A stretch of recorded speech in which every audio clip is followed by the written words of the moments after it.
Good morning, good afternoon, good evening, whatever time you guys are watching this video. Welcome back to the channel. So today I want to talk a little bit about what some people, this is pretty childish to be honest for the most part. I've never ever had to deal with this. This is the first time I've ever had this incident come up in my life. And I'm kind of dumbfounded by it because I've never had it happen. I want to let you guys know what my roommate found and what happened. Let's get into this story and let me give you a little backstory to this. So probably about a week ago my roommate was driving around, came home, goes to leave, notices his tire's flat. He's like, ah, cool, my tire's flat, whatever, it looks, it has a nail in it, okay, blah, blah, blah. Goes, pulls it out, plugs it, fills it, everything's cool. And then it was probably a day ago now, 2 days ago, technically it's 2 days or 3 days ago, and he's got another nail in his tire, and he's like, man, what the heck, I got another nail in my tire. So, whatever, fixes that, moves on with his life, and the next day after that second nail, he goes to class early. He's got to be there at like 6 or 6:30, something like that, so he has to leave really early, so it's basically dark out when he leaves. And he came home after class, and I think it's like 9 something, and he's walking in carrying some food, and he looks down at the end of the driveway, and there's a nail, and he's like, oh, and he goes to pick up that nail on the ground, and then there's another nail, and another nail, and another nail. And he's like, what the heck? He picks up 4 nails, carries his food inside, comes back out, and he picks up 26 nails. Guys, look at that. Look at all those. These were at the foot of my driveway. Now, I have cameras all around my house. So we went back to the cameras, we started reviewing the cameras, and it looks like I have a lady neighbor that walked, literally right before he got home, walked that path. She's coming up the street.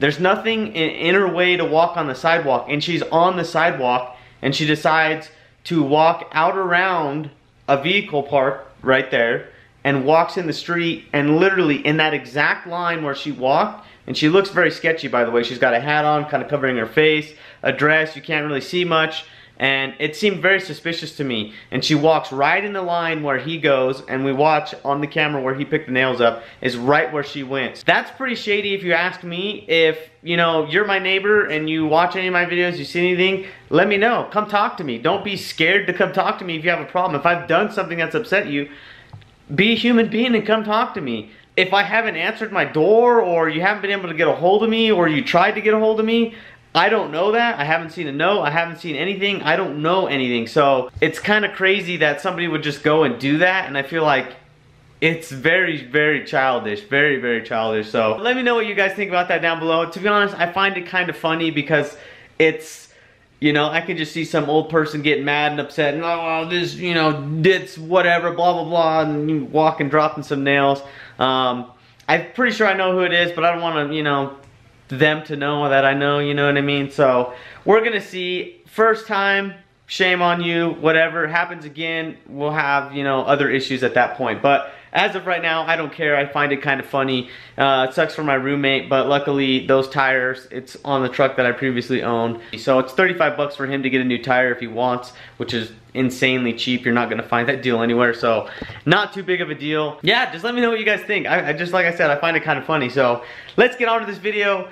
There's been a few of you that have asked me what types of oil I use and what I run in my car, what I think you should run, and what I think is best. So today we're going to be doing that video covering this topic. So today I'm going to be answering those questions. We're going to cover some simple stuff. I don't want to make this too complicated, but I want to cover some of the primary variables with oils and that type of thing, and what you should be looking out for and covering when you're changing your oil and oil filter, and just some little things I think you guys should know about it. So let's go ahead and jump into this video. So like I said, these are the oils and filters that I run. These oils and filters are very, very similar in a lot of ways, but they also are different in a lot of ways. So number one is, if you guys look, what are oils? If you look at these oils, what are they? They start out as what we call crude oil. They come out of the ground and then they get refined, and from there it can be turned into fuels like gasoline, diesel, kerosene. These types of things can be, or they are produced from oil. And then from there, the actual other parts of it, of the crude, then get cleaned up, refined some more, and they get turned into a very basic oil. So when people started building cars, and Ford and all these guys way back in the day started building these engines and putting them in vehicles and making these very crude vehicles, they were running a very crude oil. They're nothing like the oils that we run today in this time. One of the biggest advancements we have today over, back in the day is having synthetic oils. They hadn't built these engines and didn't really get to see a lot of failures in this. And yeah, they had some, but they didn't have the technology that we have today in order to do this. So what do these oils do? Well, really guys, they're here to protect our engines and keep our engines running for a long period of time. The longer the engines run, the better it is for the manufacturer, the better it is for the end user, and everybody's happy. But their true job is just to protect metal on metal contact and also keep cars cool. That's part of them. Some cars like this Volkswagen here is actually 100% air. It's an air-cooled car, so the only fluid running through it is the oil in it, and that is also what helps keep it cool. So on vehicles like this, oil is very important.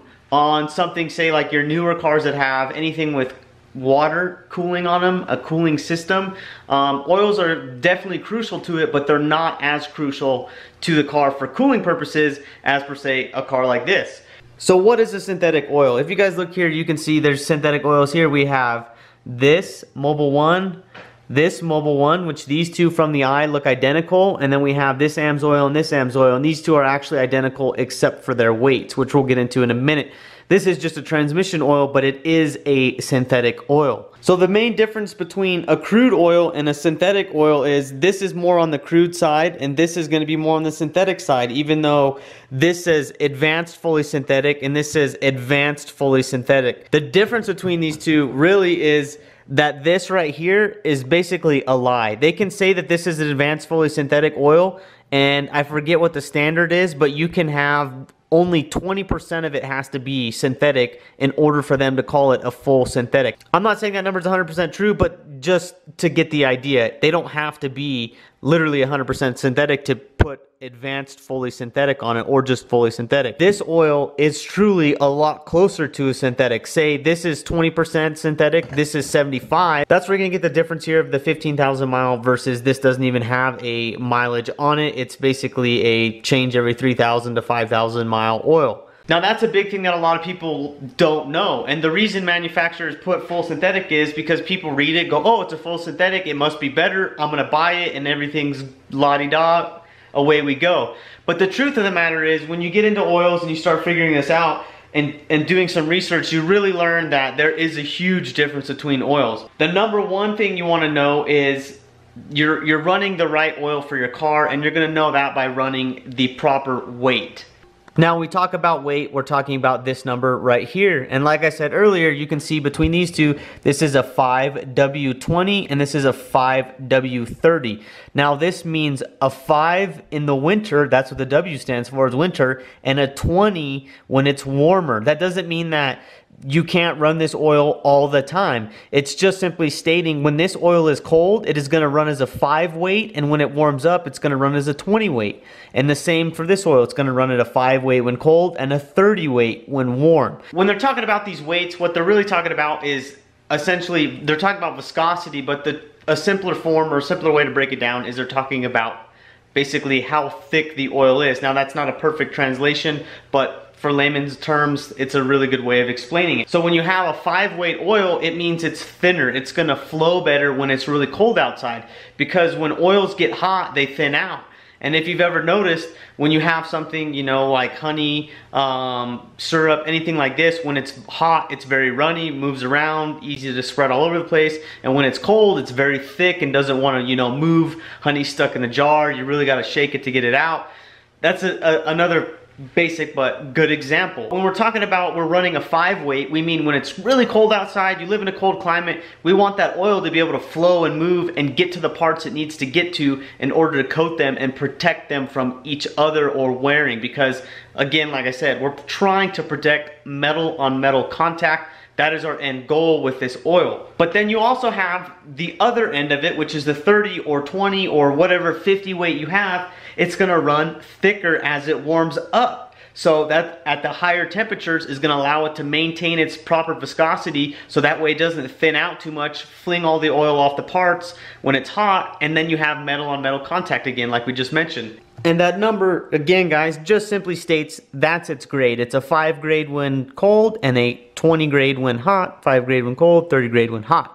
So now you guys are gonna ask me, what oil do I run in my car? Well, I run in my daily drivers, I've been running this Mobil 1 here. And the reason I run the Mobil 1 is because A, it's readily available just about anywhere, any Walmart, AutoZone, O'Reilly's, you name it, you can get it. And number 2, it's pretty cheap. But the reason, like I said, I run that is because primarily it's cheap and easy to get. And it seems to work really, really well for my vehicles. And when I've looked at them, I've never had a single engine failure in the entire family of any of the vehicles we've ever owned. We've never, ever had one of our vehicles fail.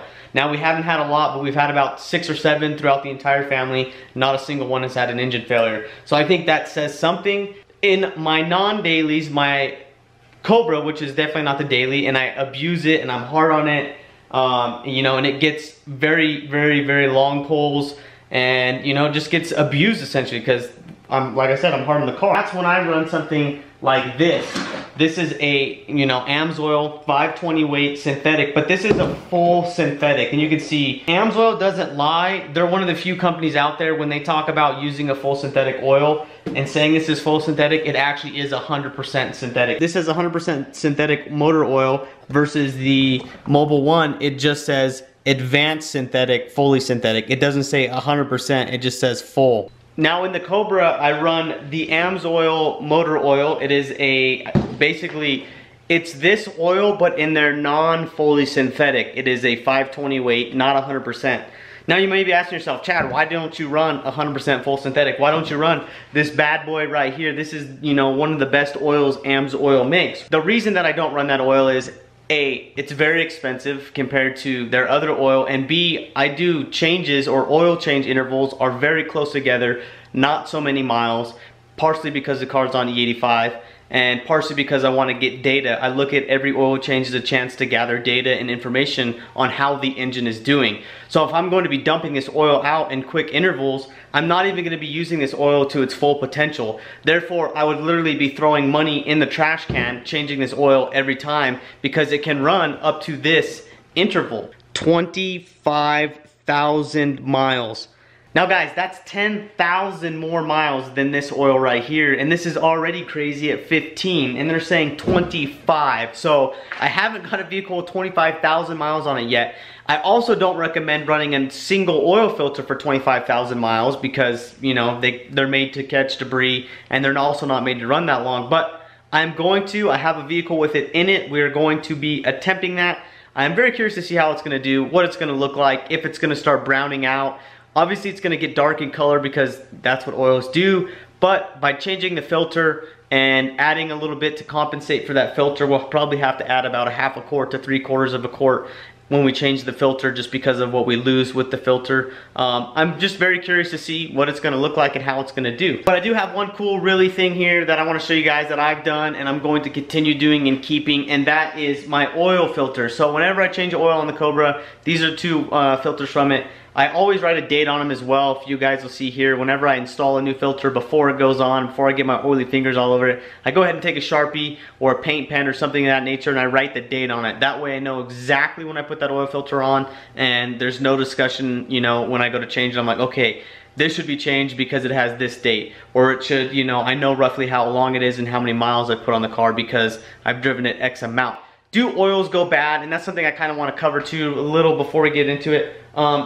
Synthetic oils, people say they have a shelf life. To be honest, everything's got a shelf life, but I really feel like 100% man-made synthetic oils will last a tremendous amount of time, way longer than you and I would probably. If it's 50 years old, I may say check it, see if it looks weird, see if condensation's got in there, but for the most part, if it's a synthetic man-made oil like this right here, it probably won't go bad just sitting over time.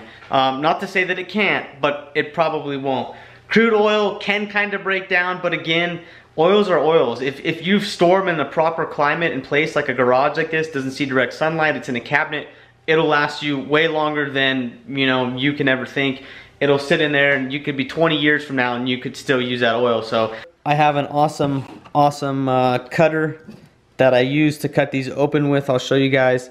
These are very, very heavy, but if you look, it's got a very, come on, focus. If you look, it's got a very clean cut line. No problems, no nothing. The beauty of that oil cutter is it's very much the same as like a can opener. It just cuts around the outside using a bead style roll and then just rolls over it and cuts it. And the beauty of that is it doesn't leave any debris in the oil filter itself. So guys that cut them open with a hacksaw are gonna get little metal pieces everywhere. But let's go ahead and look at this filter. Now this, guys, you can see the date that I had on it, which was smeared a little bit. I think that was 3/18/17 if I'm correct. And there was another one here I used brake clean. This is a D3410 Bosch Distance Plus filter. Now I actually really like this filter a lot. I think it's a very good filter, and if you look, it has very nice looking pleats. They're pretty close together, which is going to give you more surface area and more filtration. That way, as it starts catching debris inside of itself and it starts reducing the amount of volume you can flow, it has other surface area for the oil to go through, so that way you don't get a backup at your oil filter. That's one thing I like. I like those nice tight pleats. Here next to it is a, I believe that's its number, a EAO11. It's a AMSOIL oil filter installed at 5/12/17. As you can see, if this was 3-something/17, 3/18/17, this is 5. We only went, you know, 3 months between changing oil because of either, usually it's mileage, or I just want to see what it looks like. So we're, again, take the cap off, nice and clean, cut really nicely. Again, really good. You want to see this, by the way. If you guys see these nice orange, these are good silicone rubber drain back valves. That way the filter doesn't drain all of the oil out of it. It actually retains it, keeps it in the filter, keeps it from coming out of there. So the beauty of good orange ones like this one and that one is they'll retain their rubberiness under high heat conditions, and silicone can also withstand very, very high temperatures, up some of them up to 1,000-1,200 degrees depending on the silicone. Most of them are with like between 500 and 700, which is way hotter than any of your parts in your car should ever see. So they're very overbuilt for their job, which is a good thing in my opinion. Here we go. This is the AMSOIL filter, and you can see it's got thicker pleats. They're a little more uniform, and by that I mean they're, you know, you can see a little spread there, and then it gets a little tight there, and then you see that's the binding area right there, and there's a little distance between it. But this is more of a cottony style filter compared to the Bosch Distance Plus filter over here. That's more of a paper style. So if you go ahead and look at them side by side, you can see, you know, there's a difference in thickness and the paper and all that. One thing I do like about this filter, it's very heavy, which means it's holding a lot of oil in the filter pad material itself, but I just think it looks like a well-made, very nicely done oil filter. If you look down inside both these cans, they both have a spring.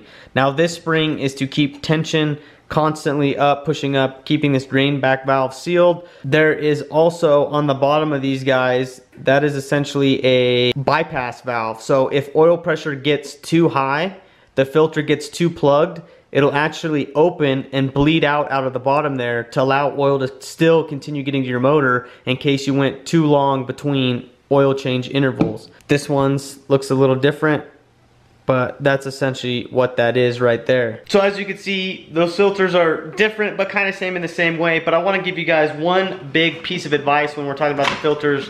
As I was showing you guys, that pressure relief valve. I have an OE Ford filter here. This is actually the exact filter for my car. I bought 2 of them. When I buy oil filters, I always buy 2, one to do the change, one to have a spare. You want to make sure that that drain back or that bypass valve in the bottom center of this is for the right oil pressure. If you're running a factory filter made for your car, you shouldn't have an issue. If you're running an aftermarket filter, whether it's a Bosch, a AMSOIL, a whatever, you want to make sure that that filter is the right filter for your car. The reason is, if that is wrong, you can actually have that bleed off or bleed too soon or not soon enough, and you can have different issues, either not filtering oil properly because it's bleeding oil pressure by, which it shouldn't be, or it doesn't bleed when it should, and you're not getting proper oil pressure because of it, and now you're eating an engine. Also, I want to show you guys right here, this is a very, very important thing to do, and I wanted to discuss this as well. So if you look, the oil filter says, twist off the old one, get the new one, lubricate the O-ring, spin it on. When it just touches down, spin it +1, so that means 1 full turn, so make a mark on it and spin it all the way around. Right when the oil rubber touches the engine block, fill the car up with oil, start it, let oil move through it. Let oil move through it, don't let it leak, make sure it's not leaking, turn it off, and then check your dipstick. I feel like this is common knowledge. I feel like, you know, I've explained this to other people in real life and to everybody I meet, but whenever you do an oil change your oil, do exactly what that says, put your new filter on. If you can, if it goes straight up, put oil in it. Heck, this car's sideways and I still put oil in the filter to prime it to get oil in the pads soaked up so I can get as much oil as I can while holding it sideways. Put it on there, start the car up with the proper oil that you have filled in it, shut it off after it runs for a little bit, and check your oil level, because it is going to go down as that filter sucks the oil up and fills itself up. Now if you're too low, obviously you can have silly other issues. You can have issues where you can eat an engine, you can have not enough oil and all that. But there's also the other end of the spectrum where you can have too much oil and you can actually be splashing your crank, your counterbalance on your crank into your oil, and when it does that, it's gonna aerate that oil. It's gonna start putting air in there, making it foamy and frothy, and then you're gonna get this foamy, frothy oil sucked up into the oil pump, and it's not gonna make proper oil pressure because of it. You wanna make sure that you have it in between the operating range on your dipstick, and always, always, always wipe your dipstick 100% clean. Put it in and pull it out and test it and look at it. Don't just pull it out and look at it and stick it back in and try and read it, because it'll get oil slung up and down the side of it and you'll think it has oil in it when it doesn't. So it's very easy to screw that up. Just don't do that, you guys. It's a bad idea. Always clean your dipstick and start clean when you're trying to read oil. Whether it's transmission or engine oil, just helps you out. And another thing that I want to explain to you guys is I run my car on the dipstick. I run it on the very toppity-tippity top of the full side. The reason that I do that is my car, my Cobra, has very big cylinder heads. It's a dual overhead cam. The cylinder heads are big. When I'm making a long pull, they can pool and hold some oil up there. So my thought process behind that is, let me put a little more oil in there or keep it right on that full mark. That way when I'm doing a long pull, it should have continual oil supply to the oil pump no matter what. Because as you make a pull and you go this way and you know you're accelerating, you can have oil move to the back of the cylinder heads and kind of pool up against from acceleration forces, just up against, you know, the cylinder head, maybe even up the valve cover some, and kind of sit there. So you want to make sure you have enough to where even if it does pool against both of those cylinder heads in the back, it can still drain down the actual drain back holes and it won't go dry on that acceleration or that pull. So that's it for this video, you guys. I'm dying in here. It's super hot. You can see my cheeks are red. It's hot in this garage. We had like 105-degree temperatures today, so man, it's been ridiculous. I appreciate all of you guys for watching. If you're new to this channel, feel free to subscribe. We have some cool content. I got some little racing content coming up. I have some content coming up on me tuning my truck, learning, just figuring it out, showing you guys some of that. So that'll be up and coming. Let me know in the comments if that's something you guys want to see, is kind of the tuning aspect. I feel like a lot of people do, but there's a lot of people that may not. So let me know down below if you guys want to see tuning stuff. There's a lot that goes to it. It would have to be a big drawn out thing, you know, for me to show you guys some of it. If you guys want to see it, you know what I mean? I'll show you guys what I know. I'm brand new at this, but I'm always free to share information. I think information is one of the greatest things we have, especially this day and age with internet, and me being able to do this is I get to share information with you guys and help educate you guys and keep you guys, you know, understanding or learning, because I truly believe, guys, knowledge is power, and the more that you know, the more that you can do. And you should never, in my professional opinion, I don't think you should have to pay for it. I think you should be able to gain it. If you want to gain the knowledge, you should have access to be able to do so. And like I said, I think knowledge is power, and it'll only make you smarter. So, you know, that's my thought on that. There's people that'll disagree. Whatever it is, what it is. You know, you have to pay for an education because I had to learn. But if somebody wants to learn and be better than you at doing what they do just because they're naturally better than you, then that's fine. That's okay. Let that person exceed. They'll be able to teach you things, and that's the beauty of doing this, is everybody, you never know, you'll teach somebody some things and that person can super excel at it and be able to teach you things later on. And I think that's the greatest thing. That's the greatest gift that we can do, is teach people, so that way our younger generation can actually be smart and learn and teach us one day. So that's what I believe. So if you guys want to know, let me know down below. I also have some cool 4th of July stuff coming up. We got this, you know, all this cool stuff here. So we're gonna have some big fireworks, you know what I mean? We're gonna have some fun. Also, and I also did some stuff with this DA, and I got a bunch of different McGuire's shenanigans and pads, and I've been, you know, doing all kinds of stuff. There's all kinds of stuff behind the scenes. I just haven't edited a video. I've been a little lazy in that, but we also have some big job news coming up. So there's a lot of stuff coming up you guys are gonna see. I'm actually very excited about this. So yeah, so stay tuned. But as always, I appreciate you guys watching. It's time for you guys to get the heck out of here.